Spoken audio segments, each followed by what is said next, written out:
이 수임이 초림과 심령이 가라는 자라고 하는 제목입니다. 본문은 누가복음 2장 8절에서 12절에 있는 말씀을 중심으로 같이 말씀을 연구하도록 하겠습니다. 그 지경의 목자들이 밖에서 밤에 자기 양떼를 지키더니 주의 사자가 곁에 서고 주의 영광이 저희를 두루 비치며 크게 무서워하는지라. 천사가 이르되 무서워 말라. 보라, 내가 온 백성에게 미칠 큰 기쁨의 좋은 소식을 너에게 전하노라. 오늘날 다윗의 동네에 너희를 위하여 구주가 나였으니 곧 그리스도 주시니라. 너희가 가서 강보에 쌓여 부유에 누인 아기를 보리니 이것이 너희에게 표적이니라 하더니.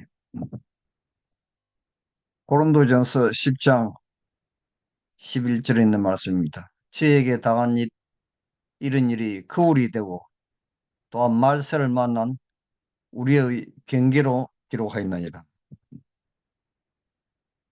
그리스도의 초림 직전에 이스라엘 자녀들의 시련들과 그들의 태도는 그리스도 재림 전 하나님의 백성이 만날 경험의 상태를 묘사한다라고 영어에 그래 기록되어 있습니다.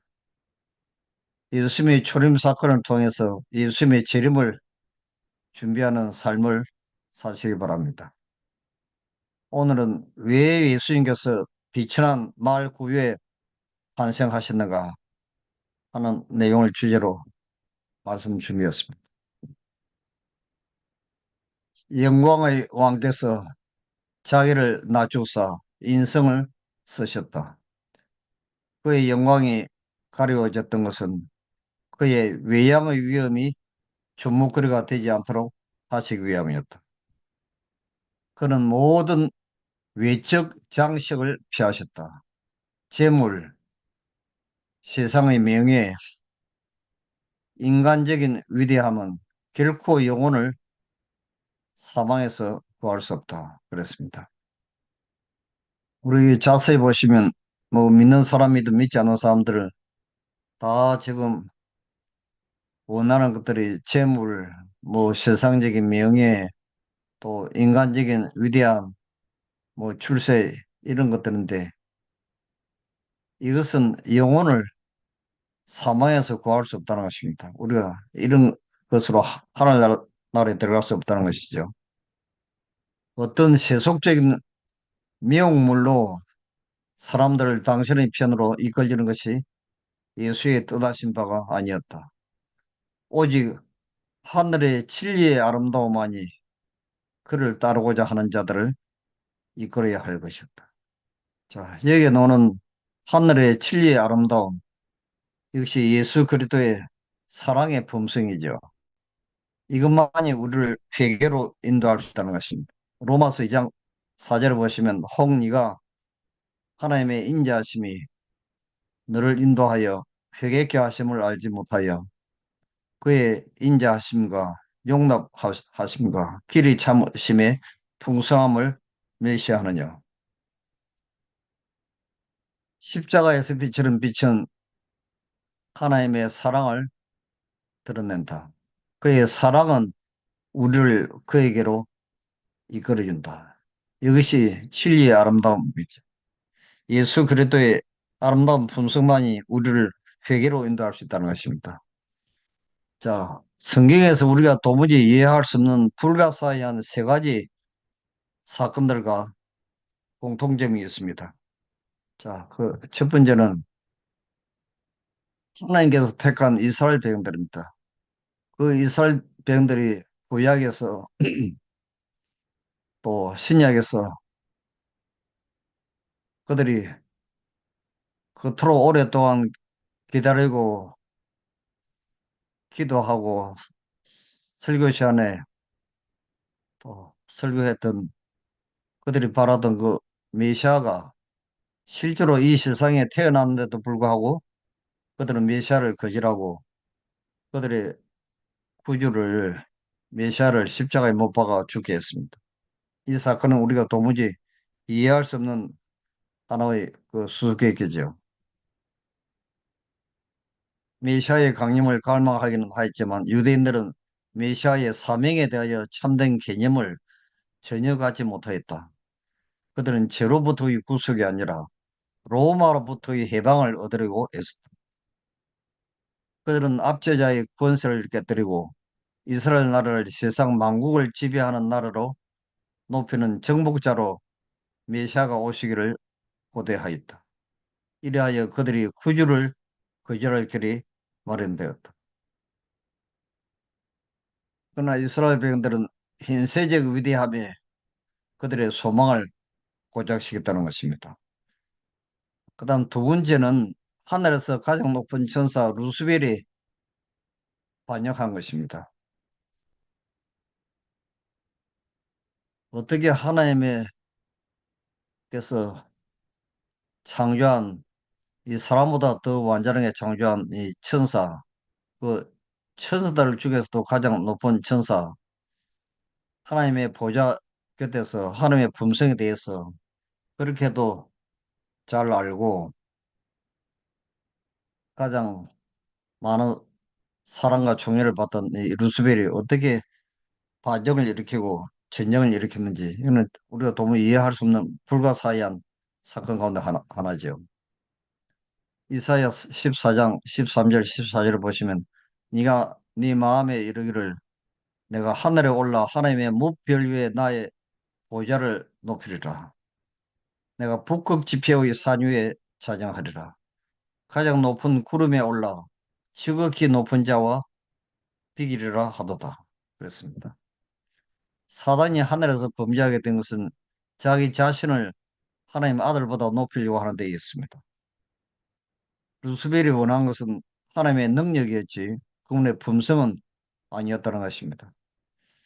루스벨은 자기 자신을 위하여 가장 높은 지위를 구했던 것입니다. 그 다음 세 번째, 예수님의 제자 가룟 유다가 예수님을 배신한 것입니다. 어떻게 하나님도 유다를 변화시킬 수 없다는 이 참 불가사의한 하나의 사건입니다.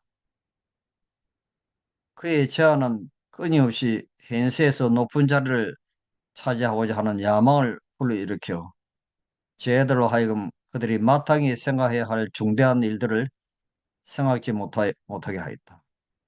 그들 중에 누가 제일 큰 자가 될 것이냐 하는 분쟁은 대체로 유다가 일으켰다. 저희 사이에 그중 누가 크냐 하는 다툼이 있었다. 유다는 왼편으로 그리스도의 다음 자리에 해치고 들어갔으며 요한은 바른 편으로 나갔다. 자, 이 세 가지 사건들의 아주 공통적인 특징이 있습니다. 미샤를 거절한 이스라엘 백성들, 또 하늘에서 반역을 일으킨 루스벨, 예수님을 배반한 제자 가룟유다, 이 모든 사건들의 공통적인 특징은 모두 높아지고자 하는 정신, 즉 세속적인 위대함에서 나온 것임을 알 수가 있죠. 그래서 예수님께서 말 구유에 탄생하신 사건과 십자가에 돌아가시기 전 최후의 만찬 자리에서 겸손 예식을 통해 보이신 교훈은 영생은 심령이 가라는 자, 겸손한 사람만이 천국에서 살 수 있다는 것을 보여주는 아주 놀라운 실물 교훈입니다.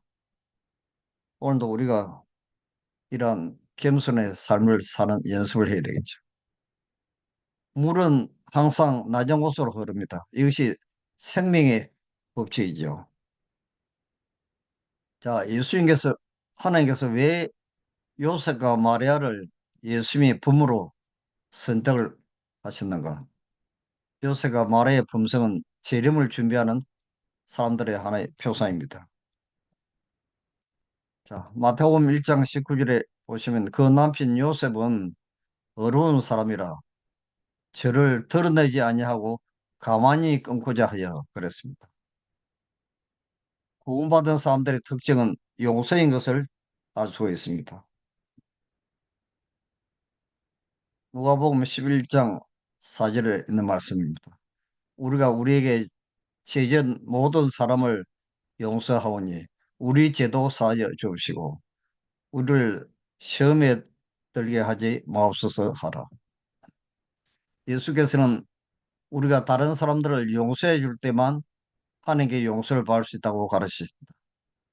예수께서는 주의 기도를 마치신 후 너희가 사람의 과실을 용서하면 너희 천국에서도 너희 과실을 용서하시려니와 너희가 사람의 과실을 용서하지 아니하면 너희 아버지께서도 너희 과실을 용서하지 아니하시리라고 부언하셨다. 용서하지 않는 자는 하나님께로부터 자비를 받을 수 있는 유일한 통로를 끊어버리게 된다. 자, 예수님께서 마태복음 18장 28절에서 35절에 하나의 비유로 말씀하였습니다. 그 종이 나가서 제게 100데나리온 빚진 동관 하나를 만나 붙들어 목을 잡고 가로되 빚을 갚으라 하며 그 동관이 엎드려 간구하여 가로되 나를 참아 주어서 갚으리이다 하되 들어가지 아니하고 이에 가서 제가 빚을 갚도록 옥에 가두거늘 그 동관들이 그것을 보고 심히 민망하여 주인에게 가서 그 일을 다 고하니 이 주인이 저를 불러다가 말하되 악한 종아 네가 빌기에 내가 네 빚을 전부 탕감하여 줬거늘 내가 너를 불쌍히 여긴 것 같이 너도 네 동관을 불쌍히 여김이 마땅치 아니하냐 하고 주인이 노하여 그 빚을 다 갚도록 저를 옥졸들에게 붙이니라. 너희가 각각 중심으로 형제를 용서하지 아니하면 내 천부께서도 너희에게 이와 같이 하시리라. 우리는 우리에게 해를 끼친 자들이 잘못을 고백하지 않는 한 그들을 용서해 주지 않아도 괜찮다고 생각해서는 안 된다. 물론 회개와 고백으로 마음을 겸손하게 하는 것이 그들의 도리이긴 하나 우리는 우리에게 잘못을 범한 자들이 그 실수를 고백하든지 하지 않든지 간에 그들에 대하여 긍휼의 정신을 가져야 한다. 그들이 우리에게 아무리 심한 상처를 줄지라도 불만을 품거나 상처를 받은 자신을 동정하지 말며 우리가 하나님께 범죄한 것을 용서받으려 하는 것처럼 우리에게 잘못한 모든 사람을 용서해 줘야 한다. 여기 참된 회개의 가장 유력한 증거 가운데 하나는 하나님과 사람에 대한 사랑이다. 그런 말씀이 있습니다.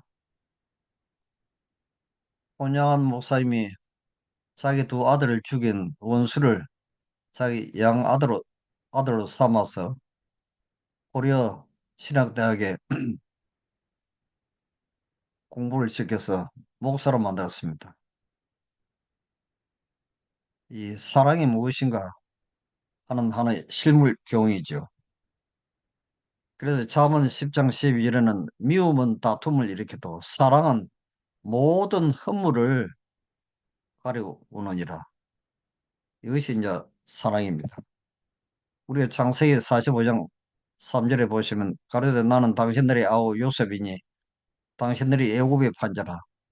자기들이 나를 이곳에 팔았으므로 근심하지 마옵소. 한탄하지 마옵소. 하나님의 생명을 구원하시려고 나를 당신들 앞서 보내시나이다.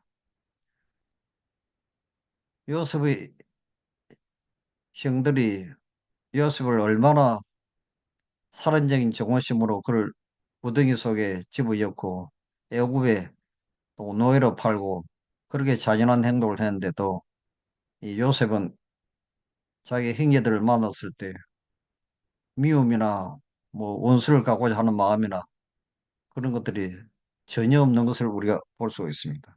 이 구원받은 사람들의 특징이 이것이죠. 자, 여기 순교장의 장소에서 어느 성도가 고백한 말입니다. 나를 저주하십시오. 당신들이 나를 저주하면 할수록 나는 당신들을 사랑할 것입니다. 내게 침을 뱉어 보십시오.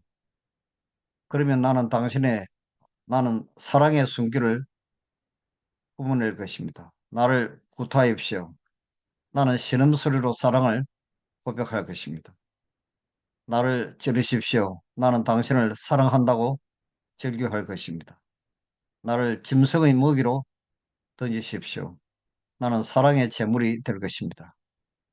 나를 불태우십시오. 그러면 나는 사랑의 열기로 당신의 정오의 가슴을 녹일 것입니다.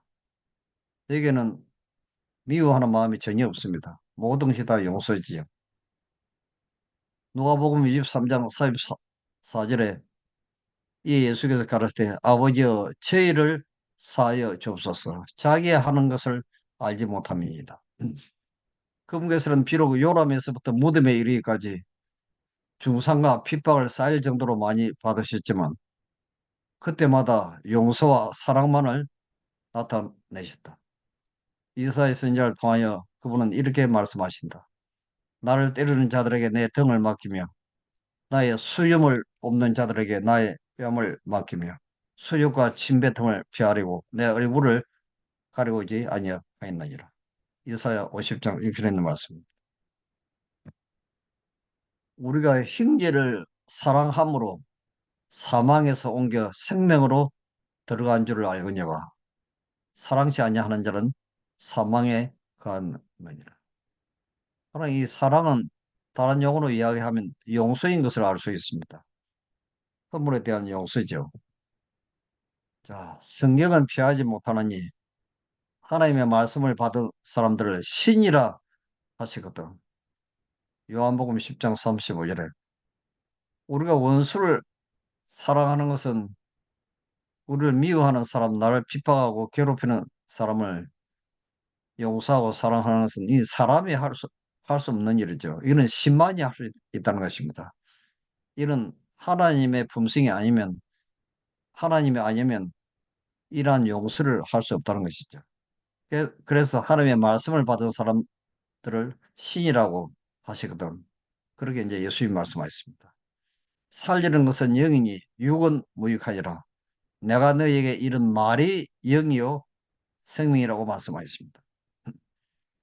자, 로마서 8장 13절에서 14절에 보시면 너희가 육신으로 살면 반드시 죽을 것이로되 영으로서 몸의 행실을 죽이면 살리니 무릇 하나님의 영으로 인도함을 받는 그들은 곧 하나님의 아들이라. 영으로 몸의 행실을 죽이면 살리니 또 하나님의 영으로 인도함을 받는다는 말씀은 원수까지 살아날 수 있는 하나님의 말씀인 것을 우리가 분명히 알 수가 있습니다.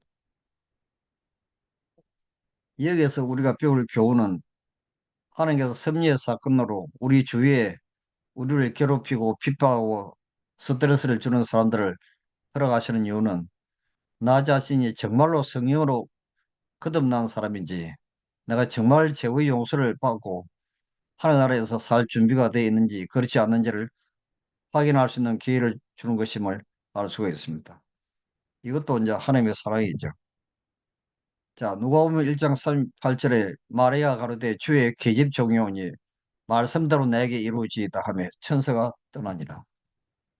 그리스도의 말씀을 말없이 믿는 믿음이 참된 김손이며 참된 자기 복이다 그랬습니다. 그리스도의 제자가 되는 것은 자기를 부인하고 평판이 좋든 나쁘든 예수님을 따라가는 것이다. 오늘날 이렇게 하는 자는 별로 없다고 그랬습니다. 말씀대로 사는 사람들이 거의 없다는 말씀이죠. 그래서 누가복음 18장 8절에 그러나 인자가 올 때 내가 세상에서 믿음을 보겠느냐 하는 이 말씀은 말씀대로 순종하는 사람을 보기 힘든다는 것입니다. 누구든지 자신을 어린아이와 같이 낮추며 어린아이처럼 단순하게 하나님의 말씀을 받아들이고 순종하는 자는 하나님의 택하심을 받은 가운데에 들 것이다. 바울은 성경을 연구할 때 각 시대를 통하여 육체를 따라 지혜 있는 자가 많지 아니하며 능한 자가 많지 아니하며 문물 좋은 자가 많지 아니하도다. 하나님께서 세상에 천한 것들과 멸시받는 것들과 없는 것들을 택하사 있는 것들을 피하려 하시나니 이는 아무 육체라도 하나님 앞에서 자랑하지 못하게 하려 하였다는 사실을 배웠다. 그녀는 매우 가난했고 지능이 낮았고 버릇이 단정하지 못하므로 새 옷을 곧 더럽힐 것이었다. 그 사람이 대답하였다. 옷감을 재단하라. 그것이 네 이무이다. 손해는 내가 보는 것이며 네가 보는 것이 아니다. 하나님은 사람이 보듯 하지 않으신다. 그분은 뜻하신 바를 펼치신다. 그러나 너는 이것이 잘 되려는지 저것이 잘 되려는지 알지 못한다. 그처럼 불쌍한 많은 사람들이 천국에 들어가게 될 것이다. 그 반면에 생활에 축복을 많이 받은 다른 사람들은 좋은 환경과 치력을 소유하였고 개선의 이점이 많이 주어졌지만 결국 밖에 버려둠을 당하는 것을 알게 될 것이다. 이 불쌍한 영혼들은 이 약한 빛에 의해 살아왔고 그들이 가진 바 능력에 최선을 다해서 개선을 하였으며 개선을 위한 완전한 빛과 충만한 혜택을 누렸던 사람들보다도 훨씬 더 발전을 이루며 살았다는 것을 알게 될 것이다. 겸손은 종교의 앞점이니라. 주께서는 당신들의 자신들의 부족함을 가장 절실히 느끼고 당신을 그들의 지도자요 힘의 근원으로 의지하는 자들을 도하여 가장 효과적으로 일할 수 있습니다. 그들은 그리스도를 따르는 자가 되기를 원하지만 어떻게 시해야 할지 모르고 있는가? 그들은 암흑 가운데 빛을 어떻게 찾을지 모르고 있는가? 그들가 가지고 있는 빛을 따르라. 하나님의 말씀에 대하여 알고 있는 것에 순종하려는 마음을 가지라. 하나님의 능력과 그분의 생명은 그분의 말씀 가운데 있다. 설교를 마치면서 오늘도 요셉처럼 허물을 용서하는 행적의 사랑과 마리아처럼 무조건 하나님의 말씀에 순종하는 겸손한 삶으로 예수님의 재림을 준비하는 거룩한 하루가 되시길 기원합니다. 기도하겠습니다. 하늘에 계시는 아버지, 오늘 우리는 예수님의 초림 사건과 심령이 가난한 자의 기별을 통하여 우리가 어떻게 예수님의 재림을 준비하며 오늘도 어떻게 재림을 준비할지 너무나 소중한 기별을 주셔서 너무나 감사합니다. 오늘도 우리가 마음을 낮추고 참으로 낮은 것을 선택하고 나보다 남을 나게 여기고 겸손한 마음으로 예수님의 품성을 닮아가며 예수님의 발자취를 따르면서 예수님의 재림을 준비하는 거룩한 하루가 되게 우리 모두를 도와주시고 축복하여 주시옵소서. 귀하신 예수님 이름으로 간절히 비옵나이다. 아멘.